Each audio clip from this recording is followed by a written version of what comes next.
Hello, everyone. Welcome to the Accelerate webinar series. I'm David Worley, Executive Director of Executive Education at the Daniels College of Business, and I'll be your host. These webinars are designed to help you accelerate your capacity to deliver results for your organization. The program will be roughly 25 minutes. We will start with a brief presentation from our faculty, and then we will move to questions and answers towards the end of the program. We are pleased to be back on campus and recording this webinar live from the studio in the Daniels College of Business at the university. But despite this upgrade, you will still be able to ask questions via the Q&A feature at the bottom of your Zoom screen. So throughout this program, feel free to pose your questions there. For this edition, we are pleased to welcome to the webinar the outstanding Jed Summerton, who is teaching on powering your business strategy with data analytics. Jed, it's so great to have you on the webinar. Well, thank you, David. Pleased to be here. Jed is a business executive and consultant with deep experience in strategic IT, data, and analytics. He goes beyond technical analysis to also explain how the data delivers improvements to business alignment, organizational development, and process optimization. Many participants in our programs know that Jed merges the best instincts of an executive leader with those of a data scientist, and this yields a wonderful and practical mix of high-level thinking grounded in reality. For this reason, we have partnered with Jed to launch a brand new 3-day course called Strategic Advantage Using Data Analytics. It kicks off in February, and I'll say more about it at the close of this webinar. Jed, we are lucky to have you with us today, and take it away. Thank you, David. And I'm really pleased to be here today for two reasons. One, I get to teach at DU. The second reason is I consult with a lot of leading businesses who are using data and analytics to improve their business performance. And today I'd like to take you through the business case for doing that. And I'd like to explain how data actually works in a corporation to boost performance. And then finally, I'll explain what it's like to go on the data journey so that you can start small and build to the point where you've got competitive advantage from the strategic use of data. Now, when I say using data strategically, that means you need a data strategy. But a data strategy is a complement and an augmentation of a business strategy.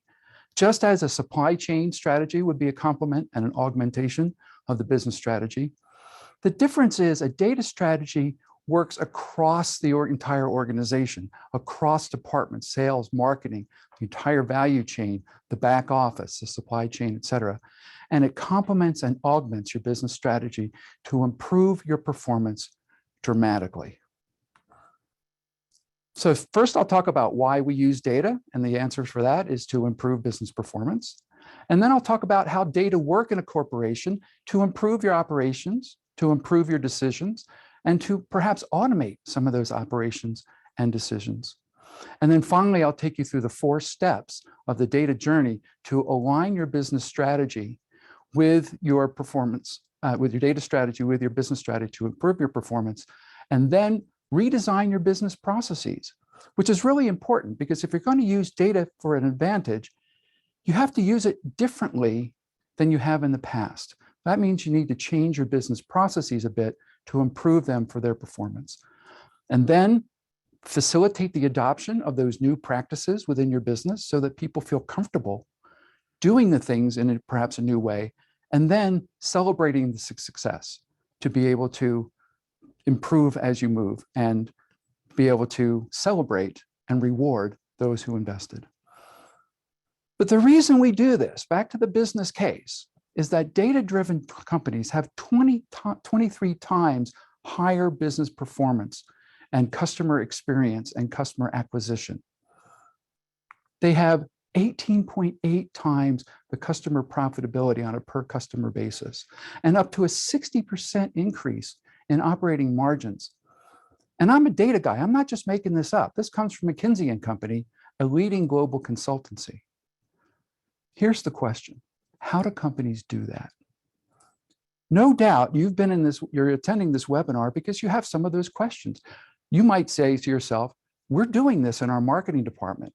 We're doing some of this in sales. We're doing some of this in our operations, maybe our manufacturing.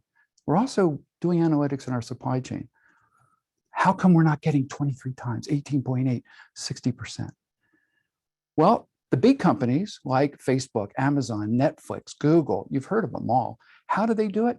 Well, they do many of the things that you're probably doing. They're looking at the outside world, understanding what the environment is like, the business environment, the commercial environment, what their markets are like, how their markets are evolving, what their customers are doing, the behavioral patterns of their buying purchases, for example. And they're looking at all of those things just as you are. They are also looking at the internal operations and the supply chain of their business to say, how are we doing individually? And if you're doing that on a per department basis, that's a good start.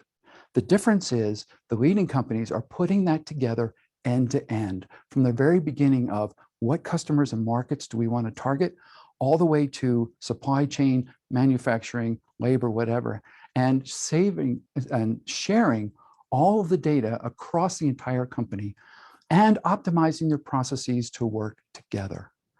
There's a basic theory of optimization that says if you maximize each individual department, you will suboptimize the whole. So the enterprise perspective is particularly important here. And that's the business case for doing this on a grand scale, but executing it in increments, as I'll talk about in a few minutes. So let's talk about how data actually work, just the fundamental principles here. We've got the real world, we've got internal operations, we've got decisions that we make, and we collect data from the real world. What's going on? What are our customers looking for and demanding? And what will delight them? And we collect that data from there and look at it in our operations and measure our operations. Are we aligning with what our customers are really doing and wanting? And are we doing it effectively and efficiently in a way that delights them? So we'll take the data from our operations, mix it with the data from the real world, and analyze that to provide new information and new insight into the decisions our executives can make. And then the executives can set new targets for our business and perhaps change some of the business processes to tune them up a bit, using the analytics to say, here's where the opportunities are. Here's where the gaps, here's where the overlaps, here's where some of the conflicts come when our departments are kind of bumping into each other. And we can see that in the data if we measure our business practices.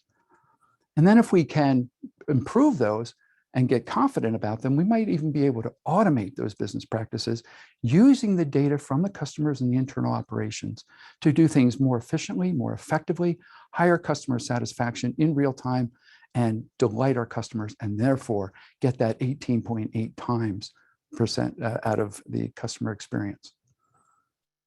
So now that we know how data work, how do we go about making the data work, right?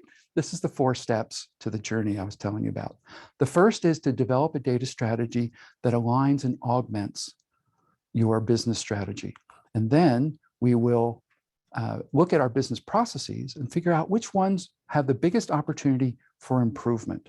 And we'll redesign those processes to use data more efficiently, more effectively, and to guide every step of the way to make the next best move possible as guided by the algorithms from the data that have looked at all of the experience in the past and know what is most likely going to be most effective to do next. And then we'll pilot that. We don't want to roll out a whole new business redesign tomorrow and change the world. It's too disruptive, it's too risky, it's also too expensive, and it takes too long because you have to get everything perfect from the beginning. What we want to do it is in a small way and a pilot program to be able to then say, hey, this is what worked. This is what could have worked a little bit better. And then we can facilitate adoption and train the people and educate the folks on the front line who are using the data on a daily basis to now do their job a little bit differently, a little bit better, a little higher performance. And then we can roll it out and scale it. And then obviously calibrate or measure what the impact was, and then celebrate the results. But we're only going to celebrate for a short time because then we're going to iterate. We're going to go back and refine those business processes based upon what we learned with the new design. And we might even go back and revise our data strategy because we discovered some new aspects that we'd like to bring forward. And that's the journey. Now I'd like to take you through each of those 4 steps in a little bit more detail. The first is how do we augment our business strategy? Well, every business has or should have a vision and a clear mission statement and goals that they want to achieve, not only in the world at large, but for their customers and for society, as well as for the shareholders and the profitability of the business. All of these goals come together as specific targets in a balanced scorecard. And a balanced scorecard has 4 quadrants to it. You may have read about this in Harvard Business Review and way back in 1992. These practices have been around for a while, where the executives say, here's the measures that we'd like to use to delight our customers. How are we going to measure that? As well as our internal operations, and continue also in the learning and growth component so that we continue to innovate and inspire our customers to come back to us for ever more products and services. And then finally, the financial performance. And we established the business scorecard with key performance indicators. You've heard the KPI term before, and each of these is one of the targets that I mentioned on the previous slides. And then we can say, here's a KPI target. We want to cascade each of those metrics to the people who are accountable for making them happen, from VP, director, manager, all the way down to the front line, where we can break down that global strategic KPI into individual accountabilities so that when people operate and do the processes of the business, they are looking at those goals and they're measuring and they're collecting data to make sure they're hitting them. And then the results flow back from the data of the execution of the processes, from the sales made, from the supply chain, from the payments, et cetera, back into the balanced scorecard. And that's how we augment a business strategy with data. The next step is talking about redesigning your business process. And the fundamental theory here is that if you use data but you don't change anything, you shouldn't expect to get any difference in your results. So you have to make some changes along the line of what you're doing in your business process. So I have an example here of a doctor's office. You schedule an appointment, you go in, you give them your history, signs and symptoms, et cetera, right? We've all done that. How can we make this a data-driven process other than the doctor simply recording everything in an electronic health record? That's not data-driven, that's just data capture. It's not really using data very much. The first step might be, put it online. Can you schedule and enter the history and maybe the signs and symptoms? Can the patient enter that online and the doctor can review that and then perhaps order a lab or a couple of different lab tests so that when the patient does come in for the in-person visit, it's a more complete diagnosis. And that's the first step. But wait, there's more, because we can enhance that significantly if we have a profile of the patient's genome structure, the genetics. What are their risk factors? Do they have risks for certain chronic diseases? We can also get some behavioral data, obviously collected all with patient consent, to be able to say, are there some lifestyle factors? Does this person wear seatbelts? Do they smoke tobacco? Do they have any other kind of challenges with alcohol, what have you, right?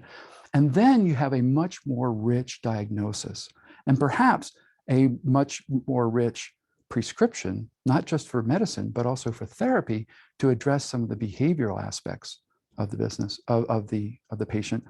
And as a result, you get much better outcomes. You could have a shorter cycle time because there's only one visit in the office instead of multiple after getting labs in the middle, for example, and a more sustainable result. And it's more efficient. And these are the types of benefits, and you can measure all of these things, the types of benefits you can get out of something as straightforward as a doctor's appointment. Imagine what it can do in your business value chain from end to end. So how do we make this happen? I talked about facilitating adoption. First of all, let's get all the stakeholders involved. If you, as an executive leader, were to redesign a business process and walk into your frontline operators and say, hey, here's your new job, do it or else, probably not going to go so well. So I would suggest that you get all of those stakeholders in the room to say, I'd like to brainstorm some ideas. What's going well in your business processes today that we can build on? And what isn't going so well that perhaps we want to adjust, improve in some way? And then you can start to get them have some buy-in to designing the solution they're ultimately going to introduce and implement. And they can start to change their mindset from doing things the old way to using data. And then they can launch a pilot program that says, we're going to try this out, maybe in perhaps one test market, or maybe one part of the manufacturing, or in one plant, or one geographic region of the company or country, or what have you. And they'll pilot that and then assess the results and measure what were the changes, how much did it cost to make those changes, and what were the benefits of those changes? Did we hit the target? And then celebrate the success. Now, you're probably wondering, sounds good in theory, how do we actually do this? Well, I wouldn't be a good consultant if I didn't have a, here's the approach type slide. So I have one. And this has, on the top half of it, the concepts and the execution on the bottom, and on the left side, the ideation, and then the execution and the development of your new capabilities. And this lines up very well with the 4 steps. For example, there's the augmentation. There's the redesign of the business processes. Here's the facilitate adoption. And then, wait for it, here's the pilot that comes along, and then we can celebrate success. And all of that is built upon a data strategy and an analytics program. And that is going to be the subject of our course in February. Now, I appreciate you thinking about these types of things, but I can also imagine that you may be a little bit worried about automation displacing some people's jobs, and maybe even the concern of being measured all the time as your performance. And you're wondering about, hey, is this the rise of the machine and I'm going to be a slave to data? That's not the answer. The answer is you want to rise with the machine. Use data as your ally. Use it to inform what you do on a daily basis. Use it to enrich your perspective of the world, and use it to boost the performance of your company. Thank you for staying with us today.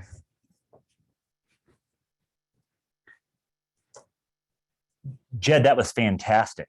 Thank you, David. Thanks so much for that information. One of the very first questions that occurred to me is your example of the doctor's office and how additional data is available for decision making there. Do you find that that's typically the case in all the organizations you consult with? Or is there ever a case in which there isn't another data set that can come into play to help inform a decision? Well, that's a great question, David, because every organization is different, and every organization has its own way of doing things and its own culture of how it wants to proceed and how it adapts or adopts change. And many people say, I know my job, I'm going to use my own data and I'm going to do it this way. And it's the leading education that the executives provide, the guidance, if you will, that says, yes, I like what you're doing, and I want you to align it up with the people who are your upstream, your individual internal suppliers, and your downstream, who are your customers, so that you can align with them and then expand that across the board. It takes time.